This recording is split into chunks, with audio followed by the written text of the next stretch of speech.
Bonjour et bienvenue, nous nous retrouvons aujourd'hui pour un nouvel éco-geste. Comme vous le savez, nous sommes samedi et comme tous les samedis, j'accueille avec moi un nouvel entrepreneur.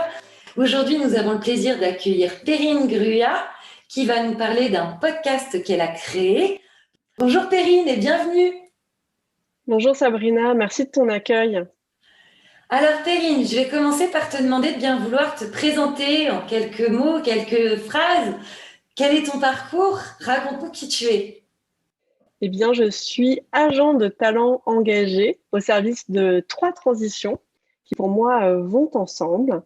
La transition écologique, la transition solidaire et la transition digitale. Parce que pour moi, c'est vraiment important de faire avancer ces points ensemble, à 3 pattes.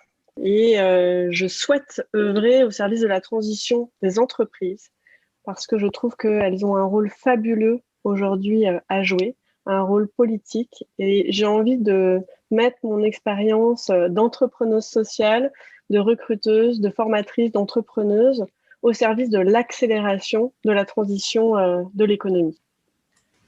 Moi, ça fait maintenant 20 ans que j'accompagne les talents de l'innovation, du digital, de la transformation dans leur cheminement de carrière, dans leur parcours professionnel. Et aujourd'hui, ma conviction est que les entreprises qui réussissent leur transformation sont celles qui misent sur des personnes, sur des gens. C'est-à-dire que c'est vraiment eux qui portent la clé pour démarrer. On l'a vu. Donc, j'invite les entreprises à miser sur leurs pionniers, les personnes qui testent, initient, défrichent pour ensuite engager le plus grand nombre. Donc, c'est vraiment, moi, ma volonté de pouvoir aider des canaris. Alors, tu viens nous dire que tu es agent de talent, Perrine. Ça veut dire quoi, agent de talent? Comment tu accompagnes en fait ces nouveaux talents? Moi, je suis persuadée que les entreprises ont à miser sur des gens pour réussir leur transformation. Ayant accompagné depuis une vingtaine d'années des transitions digitales via le recrutement, le développement d'équipes sur mesure par rapport à ces sujets-là, je m'aperçois que c'est vraiment quand les entreprises misent sur des individus pionniers dans le domaine qu'elles réussissent. Quand on regarde dans le digital, au départ, il y avait un indépendant expert, puis ensuite une équipe dédiée, puis ensuite un service, puis ensuite il y avait du digital à tous les étages. Et aujourd'hui, dans les entreprises matures d'un point de vue digital, il n'y a plus de services ou de profils digitaux. Il y en a dans tous les métiers. Si on prend l'exemple du DAF, lui aussi, même si il est sur une expertise financière, il doit aussi connaître le digital. Il n'y a pas que le directeur du digital. Je pense que sur les sujets de transition écologique et solidaire, on va avoir affaire exactement au même défi. Aujourd'hui, il y a des entreprises qui n'ont pas de service RSE. Aujourd'hui, il y a des entreprises qui ont un directeur ou une directrice RSE, des entreprises qui ont un service. Et je pense que demain, les entreprises qui auront complètement intégré cette démarche n'auront plus ni de talent, ni de service RSE. Et pour accompagner cette maturation-là, le point de départ, c'est déjà de pouvoir identifier ces premiers talents qui vont avoir l'envie de porter ces transformations-là. Mais ce sont de nouveaux métiers, ce sont de nouveaux postes, ce sont de nouvelles compétences. Donc, il faut bien partir d'un point de départ. Mon point en tant qu'agent de talent, c'est finalement comment est-ce qu'on identifie ces premiers talents porteurs de transformation, qui ils sont, quels sont leurs leviers de motivation, quelles sont leurs compétences de départ dans l'entreprise, pouvoir aider à les identifier dans l'entreprise ou à l'extérieur de l'entreprise, et ensuite pouvoir les accompagner dans leur identification, leur prise de poste, le déploiement aussi de leur impact, comment aussi est-ce que derrière ils peuvent aider à contaminer, c'est un vilain mot en ce moment, mais contaminer le reste de l'entreprise, de leurs compétences et de leur engagement. Et c'est vraiment ça que j'ai envie de faire en tant qu'agent de talent.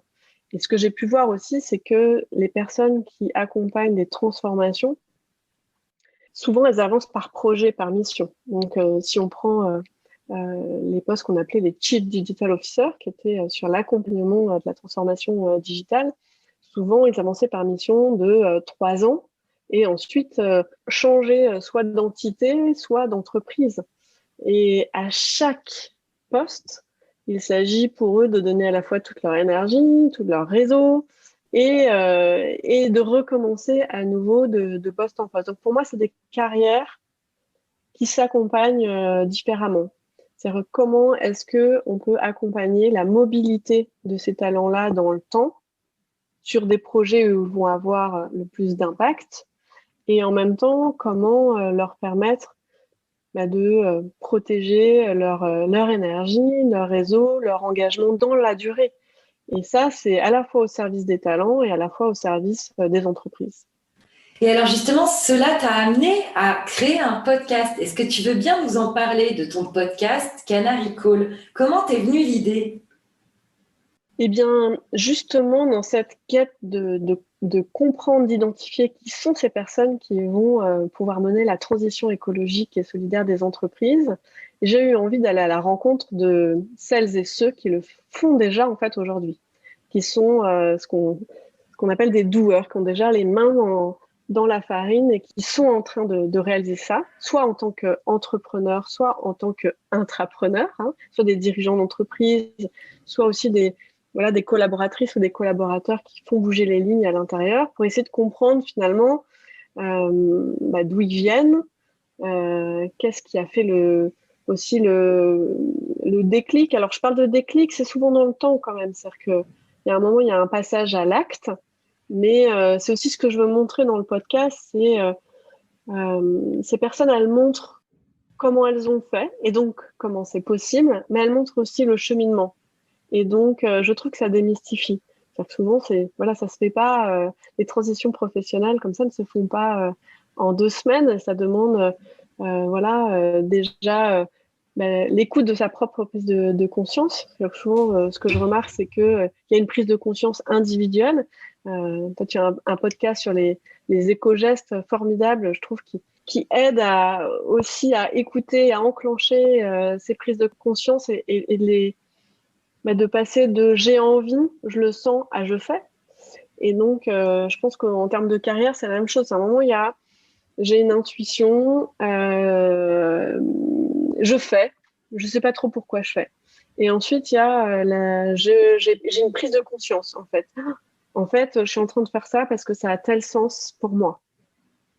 Et à partir du moment où on arrive à cette étape-là, il y a un passage à l'acte et un déploiement et une envie de transmettre qui se fait. Et là, souvent, l'envie de faire rejoindre ses convictions personnelles et son métier. Et ça implique des étapes. Et donc, c'est ça que j'ai envie de montrer avec Canary Call, de rendre lisible, transmissible. Quand on a envie de passer à l'acte, comment c'est possible à travers l'écoute de pairs, PAIRS. C'est vraiment l'objet du podcast. Donc, tous mes invités sont des gens qui acceptent par générosité, par envie de transmettre, en fait. Et alors justement, c'est marrant parce que tu nous en parles de ces invités, mais ton engagement à toi aussi, il est important parce que tu nous parles de leur engagement à eux, mais ton engagement à toi aussi en faisant ce podcast, il est extrêmement important. Eh bien, peut-être que c'est mon premier passage à l'acte, je pense. Mon podcast s'appelle Canary Call parce que les canaris étaient les oiseaux emmenés par les mineurs avec eux sous terre, parce que plus sensibles qu'eux à la qualité de l'air, cela leur permettait d'être alertés des éventuels coups de grisou. Donc les canaris, parce qu'ils sont plus sensibles, permettent d'alerter. Et donc, c'est une valorisation aussi de la sensibilité, de la vulnérabilité. Et je parlais tout à l'heure d'intuition, de choses qui naissent comme ça de manière irrationnelle. Je pense qu'aujourd'hui, c'est important aussi d'écouter un peu sa part animale et de se décentrer. Et je pense que ce podcast, je l'ai vraiment lancé comme ça, en fait, par intuition, par envie, par curiosité, sans sans que ça ait trop en fait de projets, de rapport à une démarche professionnelle au départ. Et c'est en fait maintenant avec le recul, puisque c'est un projet maintenant qui a 1 an, je l'ai vraiment démarré au début du confinement. Avec le recul, c'est mon premier passage à l'acte de finalement, oui, je prends conscience que c'est crucial et c'est important d'accompagner la transition écologique et solidaire des entreprises. Ma conviction, c'est que ça passe par des gens. Mon intuition, c'est que ce sont des profils particuliers qui ont notamment une sensibilité, une vulnérabilité, une capacité à percevoir finement les risques, les opportunités, les futurs souhaitables. Et donc, voilà, c'est mon premier pas pour me mettre au service de ces gens-là et de mettre mes compétences de recruteuse, de coach et aussi de communicante pour amplifier leur voix. Et c'est un acte que j'ai lancé. Je le ressens comme une forme de générosité. Je donne mon temps, je donne mes compétences et j'anime la communauté de mes Canaries dans ce sens-là. Peut-être que demain, ça évoluera, mais ça s'est vraiment fait comme ça. Et oui, il y a plein de choses derrière qui s'enclenchent dans ma vie personnelle, mais franchement, j'ai tellement honte du peu que je fais par rapport du retard que j'ai en termes d'éco-gestes. Donc, j'écoute tes podcasts avec attention. Donc, et merci pour tous tes conseils pratico-pratiques, parce que je viens d'écouter notamment celui sur le streaming, ou comment, en fait, quelles sont les meilleures options pour regarder, par exemple, un film en générant le moins de carbone possible. Le moins d'impact. Avec le moins d'impact possible. Donc, voilà. Mais ce serait tellement présomptueux de ma part de parler de mes éco-gestes qui sont tellement humbles par rapport à ce qu'il y a à faire. Mais rassure-toi, nous en apprenons aussi tous les jours en les faisant et on s'améliore de jour en jour. Donc, c'est une courbe de progression. Moi, j'adorerais maintenant que tu partages avec nos auditeurs où on peut trouver Canary Call, ton podcast. Le podcast Canary Call est donc la voix de tous mes invités engagés est disponible sur la plupart des plateformes de podcast. Apple Podcast, Google Podcast, Deezer, Spotify, etc. Et la communauté est joignable sur les réseaux sociaux LinkedIn, Twitter, Facebook, Instagram et YouTube. Eh bien, parfait. On sait maintenant où vous trouver. Alors, par ailleurs, c'est nouveau, mais on a aussi mis un espace sur le site internet d'Urban Voice où vous pouvez retrouver, si vous n'avez pas eu le temps de noter, toutes les coordonnées de nos invités. Merci beaucoup d'avoir été avec moi aujourd'hui, Perrine. Merci beaucoup pour ton accueil et merci surtout pour ta transmission de bons réflexes, les éco-gestes. J'apprends tous les jours d'ailleurs, parce que c'est tous les jours, c'est incroyable. Merci beaucoup. Écoute, c'est génial parce qu'on s'écoute mutuellement. Voilà, donc les éco-gestes Canary Call, n'hésitez pas à nous ajouter à vos playlists. On vous souhaite à tous une excellente journée et nous vous retrouvons demain pour un nouvel éco-geste. Merci Sabrina. Merci à toi, Perrine.